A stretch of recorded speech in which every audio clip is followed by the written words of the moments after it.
Well, just to cut you off right now, we are actually now going straight in to the first round of the season.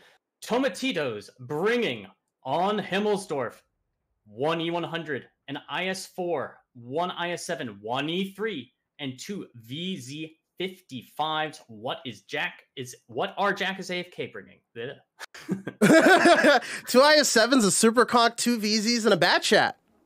So yeah, like I said, obviously, you know, it's still pretty heavy, you know, but a little heavier than I anticipated, you know, with the E3, but it actually makes sense because they're on defense. The E3 is probably going to play, you know, like A4 in the, you know, cubbies there. When we see, you know, we have, Ox is playing, and Brett, Ollie, and Homa in the IS7, and he's going to take that spot there, so he could probably light this bat shot on the hill. It's a little cubby there on the 3 line that actually allows a heavy to play hold down and actually be able to see up the 9 line. We have go ahead. Where Como was, that was used a lot. It's used a lot in Clan Wars, especially because you know, you have a lot of tanks to use, and it's not a big deal to stick one of your 15 tanks in there. And a 6-on-6, that is a bigger tank to leave there, but at the same time, you know, no one's really that far away, and it's hard. And there he goes. Yeah, there's the spots. And you can see Hector and Sebastian are lit on the hill, but they're gonna have to shoot at a hold down IS7. Hold down IS7. That takes a shot of damage from the VZ. With the VZs. The first shot of damage of the season is from a VZ, the newest tier 10 in World of Tanks. And I guess we're gonna probably see a lot of that this season, Smiley, right? Correct. You've had a chance to play with it quite a bit. What are your impressions of the VZ and how you expect it to affect the meta as we go into the season? It's definitely. Oh, wow, he takes another shot. It's definitely going to be something that you will probably see almost every map. It's going to be. It's just meta now, especially for this small format, because as you saw, he was trading 1 for 4 shells in that scenario, right? So even though they bounced 3 off of them, they still penned 1, and then in that situation, I mean, obviously, it's going to be beneficial, especially in things like this. Okay, it looks like Sheep is actually poking him again, looking for shots. So he's force reloading it out. And, you know, not a bad idea, because he knew he could get safe in time as long as someone was completely pre-aimed with a really high velocity shell. But correct. The VZs, yeah, they're. I mean, I guess if they had a weakness, and you can't see me. This is the air quotes germ speaking. If they had a weakness, it is a very powerful tank right now. It's that its penetration is not the highest as far as tier 10s are concerned. But at the same time, yeah, it's able to dish out. It's basically a TVP. It is heavy version of a TVP. It dishes out damage really quickly, kind of like a T57, but even faster, but with a less total clip. And yeah, it's really, and it's on a good, solid chassis that's not. It's not some slow, cumbersome vehicle with no HP. It can move around, and it can do a lot of work. But yeah, you can see the timer. 5 minutes, 15 seconds. We've got a lot less time. All these tanks from Tomatitos are starting to head over to the 1 line. A good, solid spread from Jack as AFK. They're set up with the E3 and the E100 in the north. But, you know, just a flex force over here with the IS4, I believe, played by Wally at F1. They're going to try Rails play, and we'll have to see if it works out. A lot of experienced players, though, on both these teams. We both know a lot of them, and here we go with Wallhacks getting a first shot, but it does sail a little high.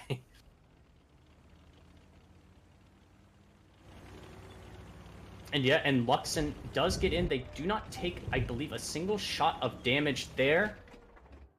As I make sure that I have not actually lost Smiley too much. I'm still here. No, yeah, okay. Sorry. I had a little technical difficulty. I realized that the game is really low on my stream, so I was obviously trying to fix that. Sorry for those that are watching. Just trying to make sure they'll be able to hear these tanks shoot each other. And there we go. Yeah, it should be good now. But it looks like early in the game, Brett took a shot, I think, from a VZ because he was playing. I think he was playing at like a D3 early in the game. But it looks like they're getting a. Yeah, and it looks like he was necessarily spotted. I believe it may have just been a blind. It might have. I'm not sure because that. It might have been like the bat. Common one. I think it might have been the bat or something like that, or it might have been the IS7 in the middle at like G6. It was kind of like when we were kind of focusing on the IS7, so it was really hard to tell. But it looks like they're going to be taking Yeah, it looks like service at F1 and they went to the 4 line. They left one IS-7 out wide and they're cutting off the map. They've got 3.5 minutes though. They're running low on time, but they still got plenty of time to make stuff happen. And yeah, Serve's gonna face off against Coma. The Batchat's still on the hill, but a Batchat in this meta, like while powerful because of the clip it's able to bring later, you can see just with the meta switch in the last, well, I guess about 9 months ago that the new equipment modules came on. Maybe it was about 6 months ago. The E100. 3,120 HP is nothing to sneeze at when you're a Batchat. That is going to take exactly, especially with a lot of these heavies. Even all the IS-7s have hardening, right? The VZs have hardening. Whereas like, in order to get the Batchat to where it can compete against a lot of these heavies, it can't bring hardening, right? So it's gonna have that base 1,800 HP. And anybody that's ever played a Bat knows that like the 5 shells, I mean, you have to have been blessed by RNG to get all of those to go in. So it's kind of an interesting pick personally for this kind of matchup. Looks like, I mean, I feel like Jack is AFK is probably going to be one of the top teams this season, and they're really just showing it off here. Whereas Ox gets both shots off really clean there. He does take another shot, but you know, from Hector though. Yeah, so but it's not hit, but he's on the reload. And Coma is going, looks like he's going to get picked here. And then we have Fluky and the IS. So Wally is 1v1ing. Fluky looks like he's supporting Luke right now. Serve is down to 1,200 HP. Oh, now he's down to 680. We have the, looks like Floppy is a little bit out of position on the E100 as the VZs on Toma's side flexing to the 6 line. It looks like they're, the Batchat's also coming in. We have Wally still in a 1v1 scenario with, you know, Fluky trying to get shots underneath. He's getting picked by the 2 VZs. He's probably going to go down here in a second. Wally winning his 1v1, maybe? Come on, you got it. And Fluky is definitely going to take down here soon. There looks like the 3 people on the, looks like the 6 line is going to be where the action is all is. Looks like, okay, the VZ is 15. This is, oh man. The E100 is going to get taken down, probably by this Batchat clip. Oh, it looks like Bastion is simping for the Batchat. Nice. Takes an E3 shot there. He's probably going to get taken down, but yeah. It's 1 minute remaining. They have so much HP. It is literally Jack is AFK's game right here. It's just cleanup at this point. Wally obviously got won his 1v1, correct. And Wally did win his 1v1, just barely. Looked like both of them actually, I think, bounced a shot if I saw there at one point, and they both were down to around 500 they're both HP, down. Correct. Maybe a little rough first match of the season.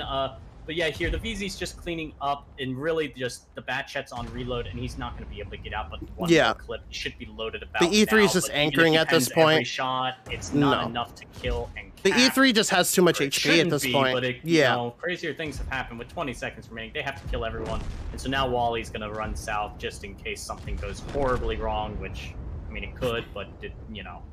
But that just goes to show the experience of this team, right? You know, he literally just this left because he knows that, you know, they're not going to have time to do anything at this point. But it looks like they're actually might be able to kill everybody. Looks like Morel's going to try to go for the kill here, and he isn't able to get it, but it is their win on defense. I feel like it was a lot closer than it looked like in the beginning. You know, I think that they got so much bleed on Coma early that I feel like it kind of gave them a little bit of advantage, and the Batchat actually did decent here once we see the display of the battle results here.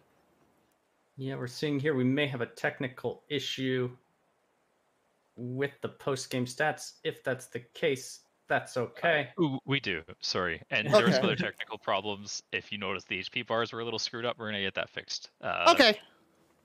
And it's so, it looks like... can see here, Brett getting out 4,500 in the VZ, a big performer, probably a big performer in fantasy all season long. Oh, yeah. Getting out 3,600 in his E3 right there. Wally, 2,600, nothing to snuff at there in his IS4, which takes a while to do, 2,600 in IS4, even after the buff. Ox getting out only 2,400, but he got it out where it mattered, and then Coma and Floppy at the bottom. But yeah, overall, solid performance. No one got picked, and it was a little bit closer at the end. I don't know if that was just a kind of sloppy cleanup or it seemed like it just seemed to me they were a little bit spread, right? Because if you think about it, they had an E3, and he was most likely always going to be out of the fight for the most part. Until they got on the 2 cap, I think that's the only time when he actually started getting damage out, right? And so they basically were essentially 2 takes down, if you think about it, because Coma got picked pretty early there. But Ox, I mean, got a really clean clip out. Brett got a really clean clip out. I mean, Brett is probably going to be like one of the top fantasy picks this league. And Maril, those people that thought he was, washed up, he's showing them that he's back and he's ready to be a fantasy league pick too, getting 3,600 in an E3. I'll say from my experience with Maril, I wouldn't bet against him. I've played against some mini scrims, and actually, really quick before I go into this, I want to go straight into the clean feed because I want to show our viewers what we went over at the beginning. This is actually the tank picking. So there will be tank picking, kind of like you've seen in MOBAs and in games like that, where teams will ready up a tank. I believe it's one team. The first team readies up 2 tanks, then 2, or it's 1 and then 2, 2, 2, 2, 2, 1. It's 2 from the attack, 4 from the defense, and then it goes 3, 2, 1. It's a little complex. You'll get used to it. Part of the reason why we have this web tool here is so that way you guys can easily see and watch how some of these counter picks come in, because that's where we're going to start to see here with the 2 coming in from the defense, how they want to counter, 2 coming in from the defense, how they want to counter the attack, and then the attack can do their last pick, whether they want to go heavier, whether they want to be faster, whatever they feel they need to round out their comp. Yeah, you can see here. VZ's in the middle for everyone, and E100 Super Conquer the last 2 picks for Tacos, and now AFK gets to pick their final tank with the CS before that, making things a little interesting. So they can kind of decide what they want to do here. Do they want to bring another IS-4 or an IS-7? Do they want to go with another E100? What type of play they were looking at? It's an E3. E3 on attack. Interesting. So maybe a 1-line play. The CS goes hill to try to clear it, maybe get some shots when the defensive team flexes courtyard. That could be a possibility. To play an E3? Or, yeah. True. I think it's a little, I don't think Wally would let that happen personally, just from knowing him. You know what I mean? But yeah, no, I think it definitely, we're talking about Jack is AFK here. They definitely have a plan in mind. It's actually really interesting that Toma did not bring something big like an E3. They instead brought a super conk, which I'm really surprised at. I'm guessing they're just gonna have him playing hold down as much as possible. That's I'm interested to see exactly how it'll work. Maybe they're planning to have him play a window, but they have 2 IS-7s. I guess we're just waiting to go into game here. Yeah, because I hear the timer going down, but I do not hear. Can we switch to the battle? There we go. That's right, because now we're in the battle. We had to wait for the timer to finish. And now we're in the game. We can see Tomatitos here going towards the 2-line. Down 1-0. But yeah, we'll have to see where that E3 goes. B0 is a traditionally very strong position for the E3 in this format. Maybe playing around on the hill first, looking for some early shots. But Tomatitos not wasting time. They are playing aggressive 2-line. They're playing a little bit differently than I think the AFK did. Yeah, I think the E3 gave it away. It looks like they're all going hill, and I'm guessing maybe from scrims or something, people kind of know that that's kind of... So it looks like they're going to do a 2-cap. Because if they're bringing an E3 up the hill, it looks like they're probably pushing him with another heavy, maybe like an IS-7 or something, or maybe a couple of the tanks. But basically, it looks like they're pushing him with a VZ. So if they're going 2-cap, it's actually really smart Toma played this aggressive. They wanted to see, because here's the thing, right? The E3 can only go 2 ways, really, and it's going to be a hard push. Now they basically clearing south out. And what's going to happen here is they really need to kind of hurry, though, because if this E3 gets, I'm guessing they're probably going to put the E3 on the backside of the cap, maybe A6, A7. They're probably going to have the VZs come across to A5 and clear whatever is in the bunker. Most likely, it's probably going to be the E100, as we can see here, as he's going to like B4 area. Looks like the CS is kind of putting some pressure on the VZs coming down the 8 line. And we have the E3 coming downhill. A shell in his gun. Damage for that. But getting a shot into Hector, though, on the spot because he crossed at K4 and was actually able to detect him. So they do know that they're flexing through the south, but I think they kind of expected and anticipated this. But like you said, they have to get moving as quickly as they can. You see wall hacks in his IS-4, and Anthony in the E100 is backing him up there. So they're actually having the IS-4 put on cap pressure because it looks like it can kind of side scrape there with the E100 supporting. The E3 is hold down on the corner of the hill. This is actually really, yes, that's what the E3 is here for. But now Hector and Sebastian just crossing now because the E3 doesn't get the volley in because the E100 ate the shell from him. And now Hector's crossing. They're going to try to dump their clips into Anthony and get as much damage out as quickly as they can. And the VZs are going to counter. Yep. Jack's VZs are going to counter. They're coming in. It's Brett and Ox. They're going to pick Hector here. He is done. He went sideways to probably give his VZ and IS-7 a hold down. What a team player here. Taking a sacrifice. E100 is going to get a shot into Jap. He is Japeroni. I don't want to say, you know, that. But he's at 691 HP. It looks like once these VZs are reloaded, he is going to be the next pick. And they're probably going to go around the corner and kill Bastion. It looks like they're, you know, the other guys right here on the 6 line are focusing Wally. He finally gets penned. They finally get a reset, but he's probably focusing on taking out this E100 right now. Ooh. Ox is down with Brett by himself. He also just got Amarak there, I think. Bastion going for, it looks like Brett is going to try to pick Bastion, but if he's perma Amarak, he's not going to be able to kill him in a while. But it looks like, no, he definitely had a repair kit for it. It looks like getting another shot into the Conqueror. The E3 is pressuring the IS-7. The Floppy is probably going to help with the IS-7, or maybe he's going to keep on going for nope. He's going to help with the IS-7. Brett here is probably going to play on these bodies, looking to get some more damage out right here, or he is going to look, because the IS-7's in the corner, so Brett's going to play it defensively. They're going to look to pick this IS-7 for free. Looks like Floppy actually switched off to the Super Conqueror. It definitely got very close. It was, I mean, Jack and AFK, I mean, AFK were kind of, I think that they were behind a little bit there, but then the reloads on the VZs came in and that evened it up, and now a lot of the HP is pretty much on the E3, and now it's a 3-2, and being a 3-2, AFK's just in a commanding position. Brett is stuck pretty much. He did just get a good shot in there, but they have to let Floppy use his HP, move around. And his mobility. It looks like Brett knows. Brett knows his E100. He does. So he'll have to hit this twice. Yeah. Sheep's looking for the CS. I think he lit him, right? Yeah, he did. Yeah, he should have. So they're going for the 1v1. Connect there, but knowing that he just has to play it safe, maybe.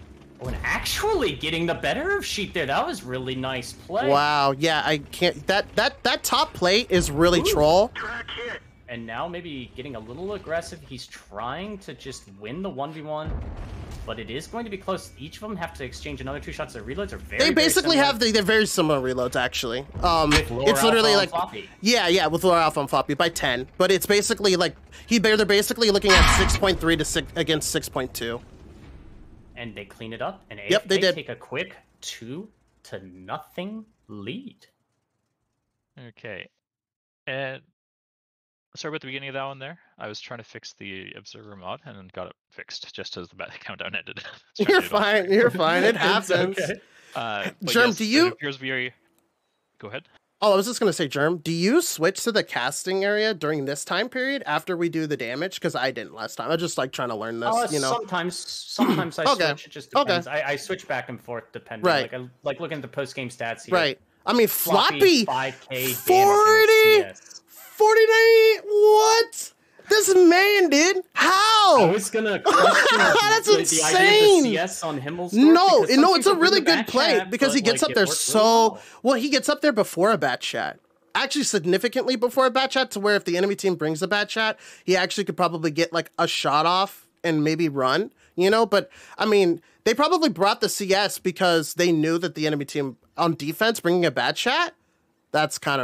That's like literally the definition of risky. And she may have missed one shot on the CS, but that may have been the only shot he really missed. I mean, he did 5K damage. Granted, he was alive at the end, but Hector getting picked very fast, and just that flank did not work